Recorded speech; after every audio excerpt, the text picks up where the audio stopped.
மைசூர்லேருந்து நண்பர் ஒருத்தர் எங்களை தேடி வந்திருந்தார். சரி, அங்கேருந்து வர்றப்போ கிஃப்ட்டோடு தான் எங்களை பார்க்க வந்தார்.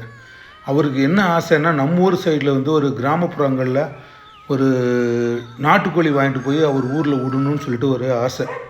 சரி, எங்கள் தெரிஞ்சவங்க தோட்டம், நண்பரோட சொந்தக்காரங்க தோட்டத்துக்கெலாம் அப்படியே காரில் போனோம். கரட்டோரம் தான், மலை காட்டோரம் தான் அவங்க தோட்டம்லாம்.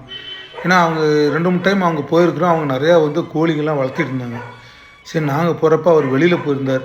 சரி, வந்தோடனே அவர்கிட்ட பேசிவிட்டு, இது மாதிரி நண்பர் ஒருத்தர் மைசூர்லேருந்து வந்திருக்காருங்க, அவருக்கு பெருவடை கோழி, அதாவது நாட்டுக்கோழி வேணும் அப்படின்ட்டு அவர்கிட்ட சொன்னோம். சரின்னு சொல்லிட்டு அவரும் இப்போ பகல் வேலையில் எல்லாம் திறந்து விட்டோம். சாயந்தரமாக இருட்டானதுக்கப்புறம் சாயந்தரமாக வாங்க, உங்களுக்கு கோழி பிடிச்சி தரோம் அப்படின்னாங்க. அங்கே உள்ள மலை காட்டோரம் போனால் பயங்கரமான காற்று. நிறையா அவர் என்னென்னா ஆடு கோழி எல்லாமே வச்சுருந்தார். குதிரையெல்லாம் அப்படியே புதுசாக வாங்கி வச்சுருக்காரு. சரி, கொஞ்ச நேரம் அவங்கள வேடிக்கையெல்லாம் பார்த்துட்டு அங்கேருந்து இன்னொரு தோட்டம் அப்படியே காரில் போனோம். அது ஒரு சொந்தக்கார தோட்டம்.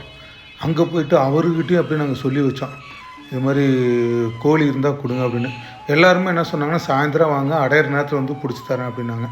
சரி, அங்கேருந்து இன்னொரு தோட்டம் அப்படியே கரெக்டாக போனோம். அவங்கக்கிட்டையும் சொல்லி வச்சோம். ஒரு நண்பர் இது மாதிரி கோழியெல்லாம் பார்த்து ரொம்ப பிடிச்சிருக்கு, நான் ஒரு 2 நாள் கழித்து வாங்கிக்கிறேன் அப்படின்னு சொல்லிட்டு அப்புறம் சரின்ட்டு அப்புறம் அங்கேருந்து கிளம்புனார். சரின்னு சொல்லிட்டு அப்புறம் அவரை அன்போடு அங்கேருந்து அப்படியே அனுப்பிச்சி வச்சுட்டோம்.